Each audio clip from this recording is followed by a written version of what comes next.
Hello students, how are you all? I hope you all are doing good. I am Bani, your English facilitator at your favorite learning platform, Learn Forward by Feathercap.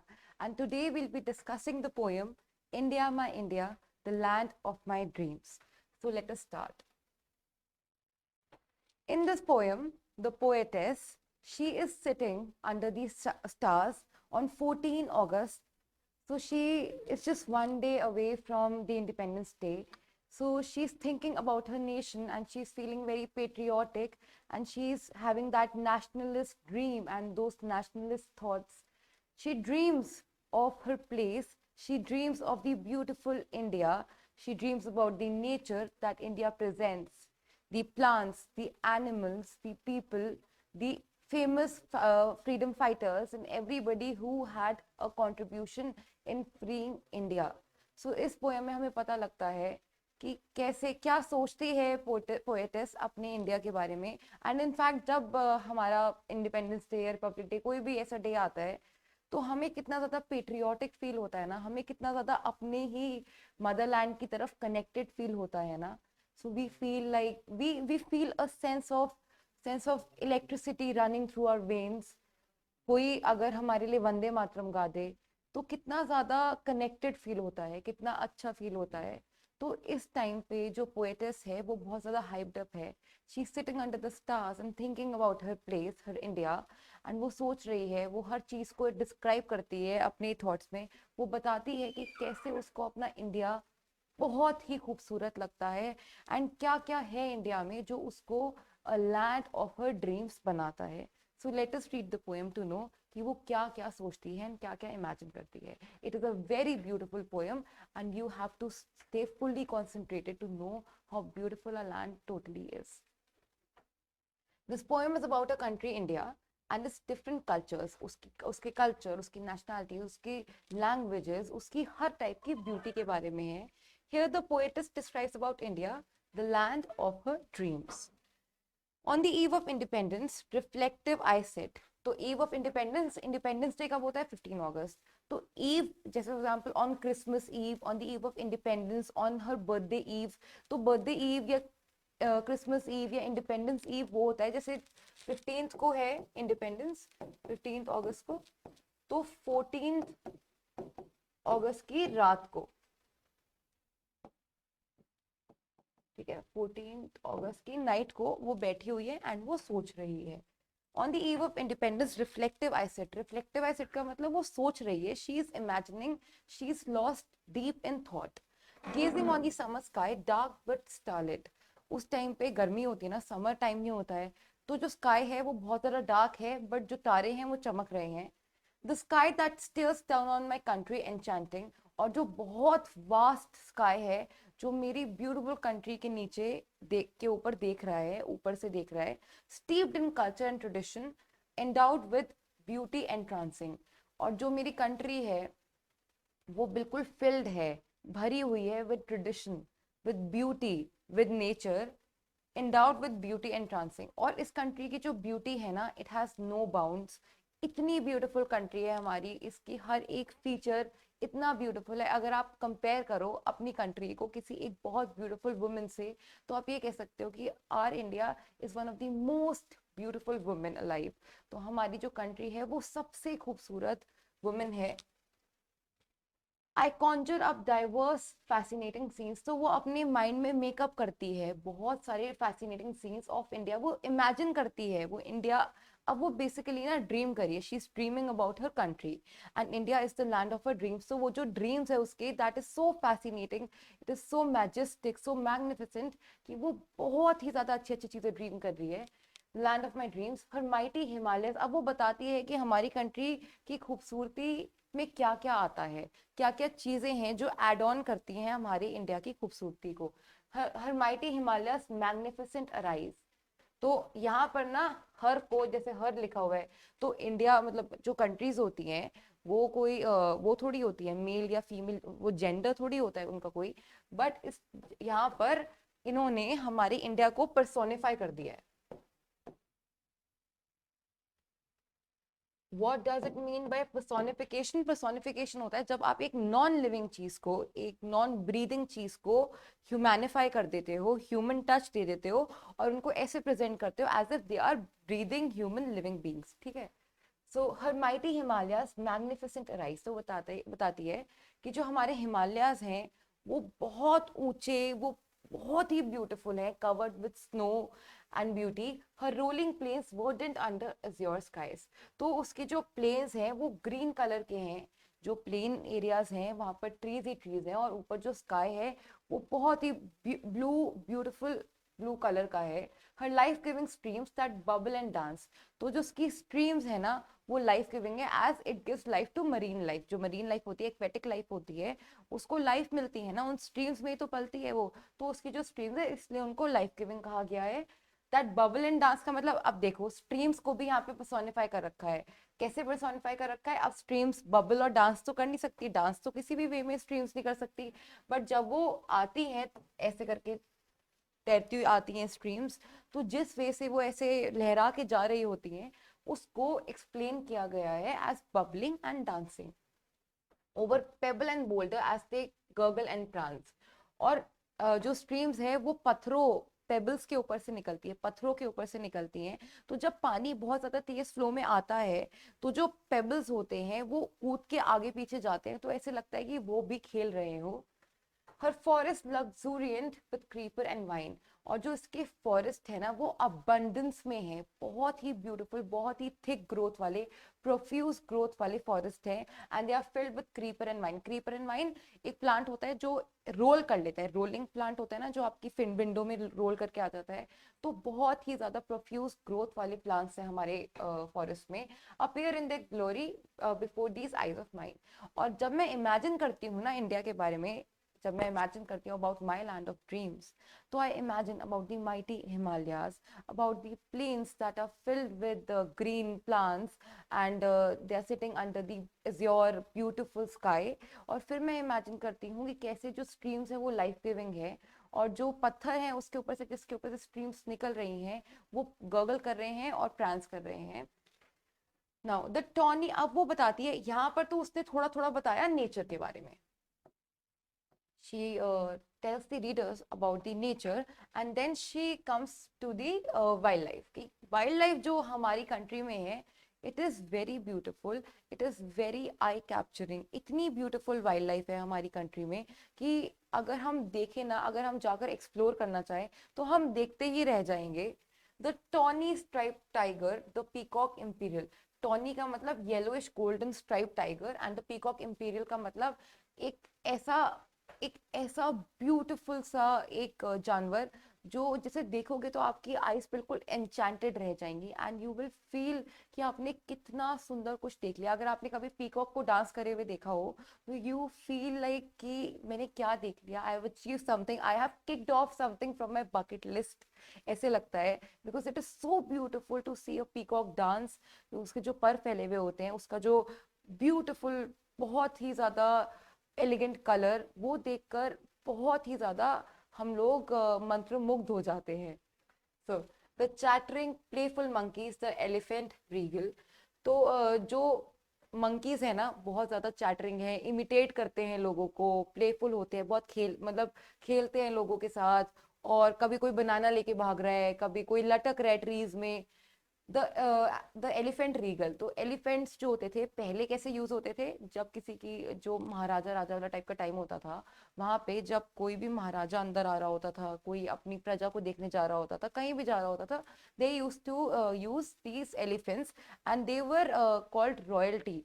तो जो elephants है ना, they were basically treated as royalty. तो कोई इंसान बहुत बहुत अमीर होता था, बहुत रईस होता था, तो वो इंसान एलिफेंट्स को पालता था। And that was a major point कि कैसे इंसान की वेल्थ दिखती थी एलिफेंट से। तो बताती है पोएटिस कि यहाँ पर इतने ब्यूटीफुल ब्यूटीफुल एनिमल्स हैं।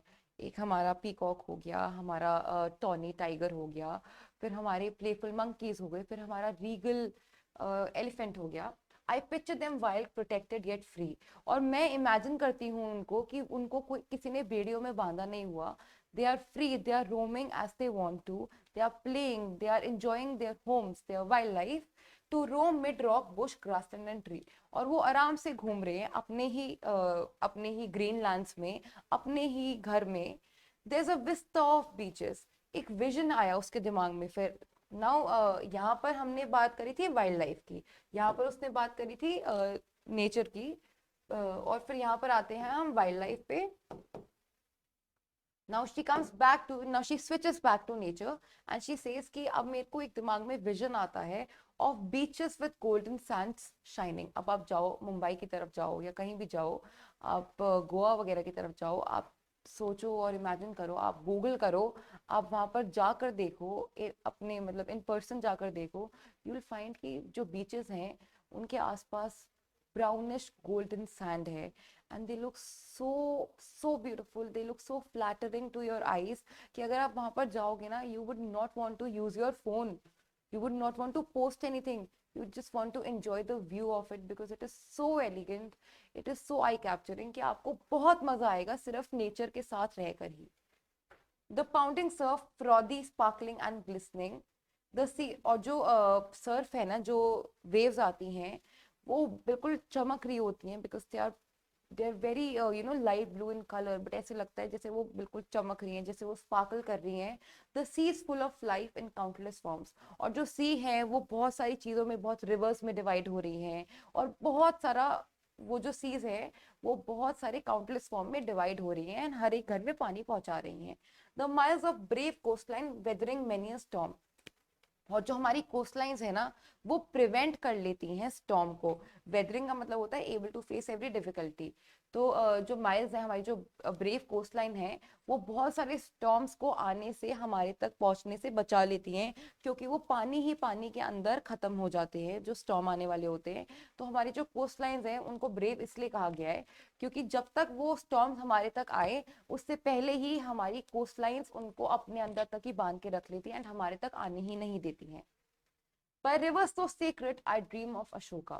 अब she was talking about rivers, she was talking about coastlines and seas. तो अब वो कहती है कि I dream of Ashoka, the king Ashoka, the mighty Ashoka, a pillar of strength, a monarch of power। वो king था, तो king का मतलब होता है मुनार्क, मुनार्क को किंग भी कहते हैं, किंग को मुनार्क भी कहते हैं। तो वो कहती है कि अब मुझे याद आती है किंग अशोका की, he was a pillar of strength and a monarch of power. वो स्ट्रेंथ भी थी, उसके जो ट्रेड्स थे, उसके जो कैरेक्टरिस्टिक्स थे, ट्रेड्स थे, it was he was a man of strength and he was a monarch of power, he was a king of power। ठीक है। I follow the Buddha's path of moderation।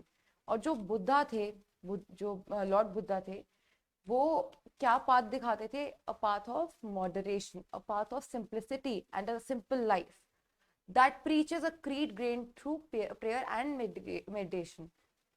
जो कहते हैं कि आप एक लाइफ, एक विजन, एक अपनी जो फ्यूचर है उसको ऐसे जियो जो प्रेयर एंड मेडिटेशन से लिंक्ड हो, जो लड़ाई से ना हो, जो वायलेंस से ना हो, जो एक्शन से ना हो, बट प्रेयर एंड मेडिटेशन से लिंक्ड हो।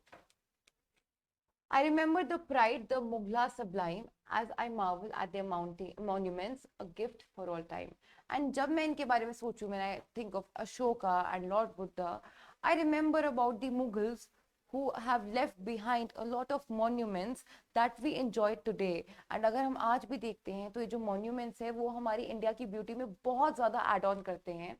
At the stroke of the midnight hour, my reverie is broken by a wild clamor। और जब रात होती है, बिल्कुल बिल्कुल मिडनाइट हो जाती है, तो जो मेरा थॉट है, माय रेवरी मतलब जो मेरी ड्रीम है, it is broken by a midnight clamour. एकदम से शोर मचता है और मेरी जो ड्रीम है वो टूट जाती है और मैं उठ जाती हूँ।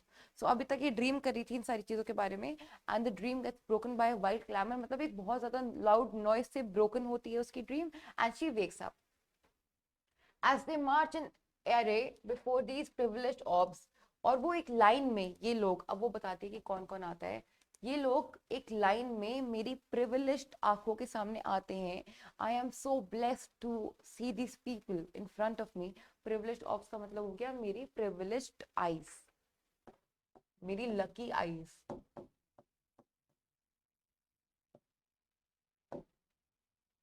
Splash Lucky, sorry,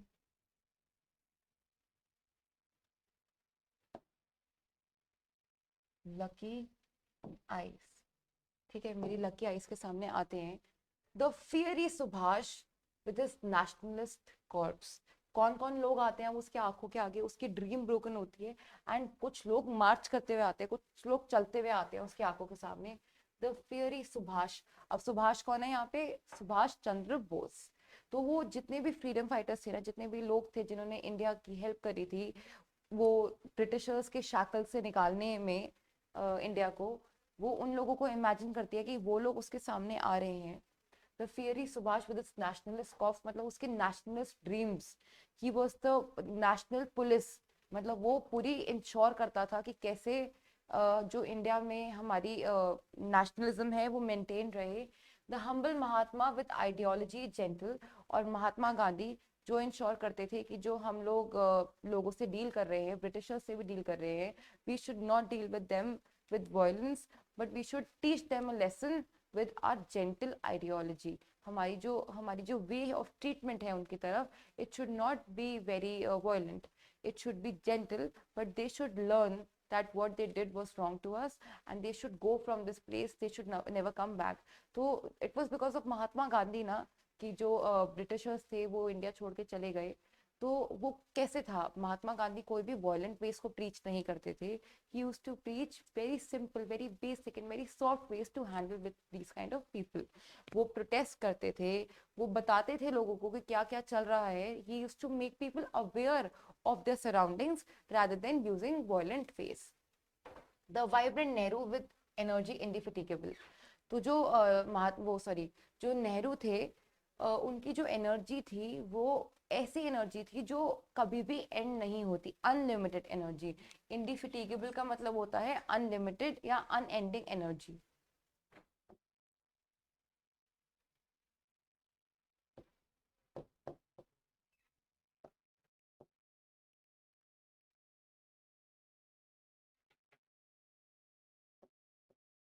तो जो जवाहरलाल नेहरू थे वो बहुत वाइब्रेंट थे, बहुत फुल ऑफ कलर्स थे, बहुत ज़्यादा पॉजिटिव थे, एंड जो उनकी एनर्जी थी इट वाज अनएंडिंग, अनडाइंग या फिर इंडिफिटिगेबल।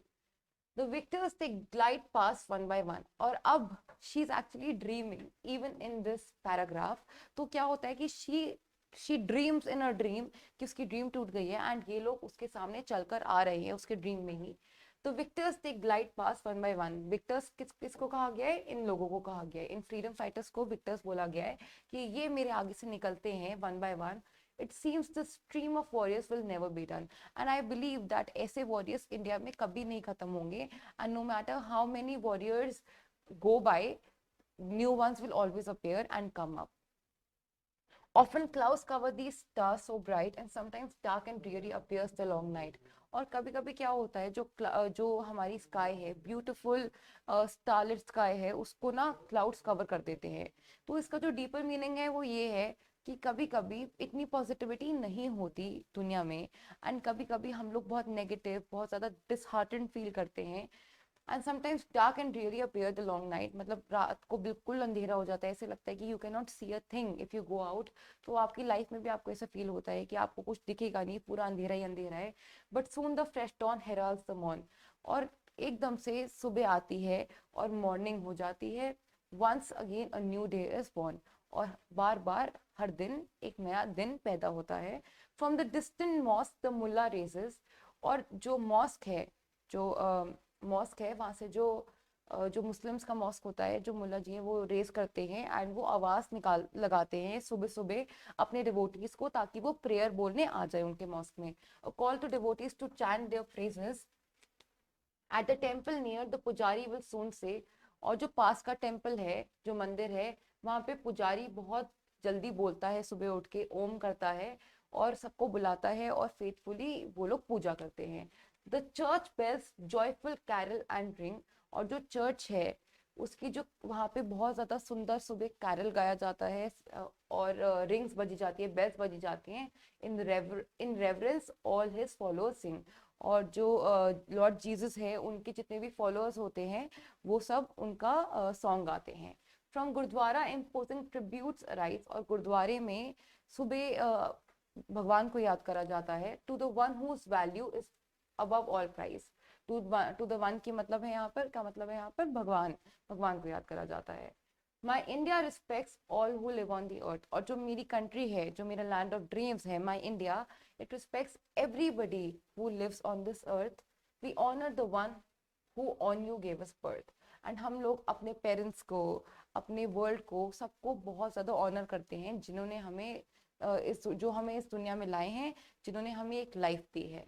Humbly I add to my plea to the Lord above, और मैं बहुत सॉफ्टली प्रे करती हूँ अब भगवान से, to shower my land with his infinite love, कि वो हमारे लैंड को, हमारे इंडिया को अपने अबंडेंट प्यार से शार करे। Give us, O Master, your grace divine, that we may no longer yearn or pine. और वो कहती है कि मेरे भगवान, प्लीज हम लोग किसी भी चीज़ों के लिए तड़पे ना, तरसे ना, हमें भगवान प्लीज खाना भी देना, सद्बुद्धि देना। For peace and prosperity for this country of ours, ताकि हमारी कंट्री में शांति हो, पीस हो, ट्रैंक्विलिटी हो, प्रोस्पेरिटी हो, बिल्कुल भी सूखा ना हो, कभी भी हमें खाना मिलता रहे, हर बंदा खाना खा के सोए, कोई भी भूखे पेट ना सोए। For comfort and happiness to fill our bars, और जो हमारे घर हैं, बार्स मतलब हमारी प्लेस को कंफर्ट और हैप्पीनेस से, कंफर्ट से और खुशी से भर दो।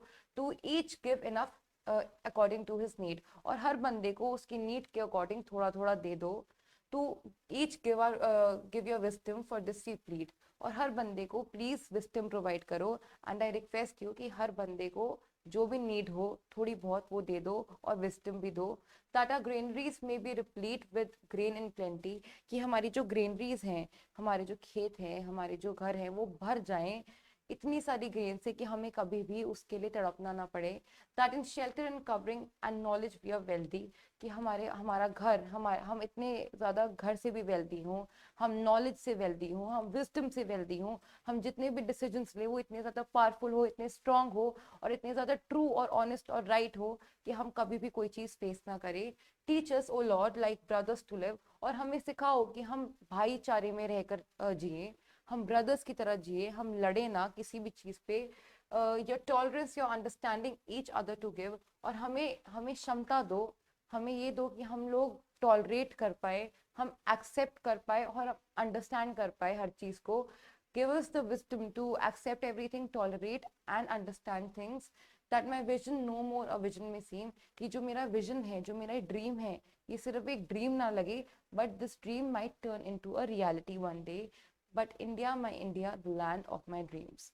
तो अब वो बोलती है कि प्लीज़ भगवान ऐसा करो और मेरे इंडिया को हमेशा ऐसे ही रखना। But India, my India, the land of my dreams. So this was a very beautiful poem by the poetess D.A. Tressler. Now let's come to the competency-based questionnaire. Which of the following words is correctly spelled? The answer is reverence. Which of the following words is the synonym of shining? The answer is sparkling. Which of the following words is the antonym of alike? बताओ. Similar, identical, diverse or even? The answer is diverse, because हम antonym पूछ रहे हैं, synonym नहीं, and बाकी तीन जो हैं ये सिनोनिम हो गए. Now let's come to the extract based question and answers. Who is described as regal in the given extract? मैंने बताया भी था कि रीगल क्या बताया था, क्या डिस्क्राइब किया था, कि जो महाराजा राजा के टाइम पे जो एलिफेंट्स होते थे उनको बहुत रॉयल्टी माना जाता था, तो elephants are called regal. The dash are playful, monkeys are playful, मैंने बताया था कि वो बहुत ज्यादा इमिटेट करते हैं सबको. Now the tiger are striped and wild, yes they are striped. How are peacocks described in the extract? They are described as imperial, royal और majestic. imperial का मतलब होता है royal या majestic. So write the rhyming words of the following from the extract. regal का क्या होगा? regal का हो गया imperial, and tree का क्या होगा? free. देखो, the tawny striped tiger, the peacock imperial, the chattering playful monkeys, the elephant regal. तो imperial का regal हो गया, and I picture them while protected yet free to roam mid rock, bush, grassland and tree. तो free का tree हो गया. Now, next paragraph. Buddha's path of strength, moderation, or none of these? The answer is moderation. How to live with simplicity and how to live a basic, simple life. By rivers so sacred, the poetess dreams of. By rivers so sacred. देखो, I dream of Ashoka.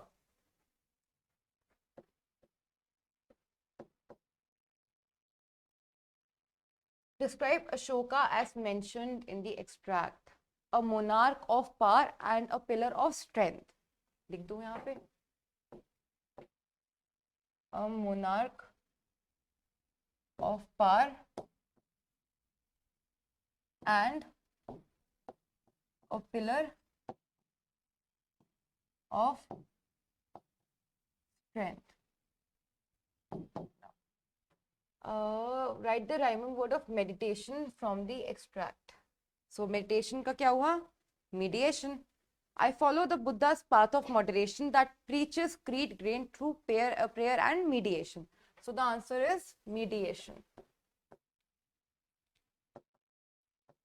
Now take the correct option. The poetess sat deep in thought on the eve of Republic Day, Independence Day or Christmas Day? Independence Day. She was gazing on the dash sky, autumn, summer or winter? Summer sky, August tha. Who is described as imperial in the poem? Elephant, tiger or peacock? Peacock. Now answer the following questions. Why are the streams described as being life-giving? Because the streams are home to a lot of marine or aquatic life. What makes the forest luxuriant? The creeper and vine that are present in abundance in our forest. Why are the coastlines described as being brave? Because they prevent the storms from coming to us and they keep the storms to themselves. Who are the victors and what victory have they won? The victors are the freedom fighters that helped India to get free from the shackles of the Britishers who owned us like slaves. We can give an example like Mahatma Gandhi, Subhash Chandra Bose and Jawaharlal Nehru, the ones who have been mentioned in the poem, and also write the traits that have been mentioned with them, that Mahatma Gandhi showed a life of with his ideology gentle, the fiery Subhash with his nationalist coughs, and the vibrant Nehru with his energy indefatigable. You have to write these exact lines if you want to have the most marks. Like, why does the poetess described her eyes as being privileged? Because in her dream, she see all these freedom fighters, these people, march in front of her eyes. What happens with the coming of a new morning? A new day is born, and the gloominess of the past day and the melancholy passes away, and a new day is born. That is all. So I hope you understood the poem. I hope you loved it, and I hope you respect and love your nation as much as everyone does. Thank you so much. Happy learning. Goodbye.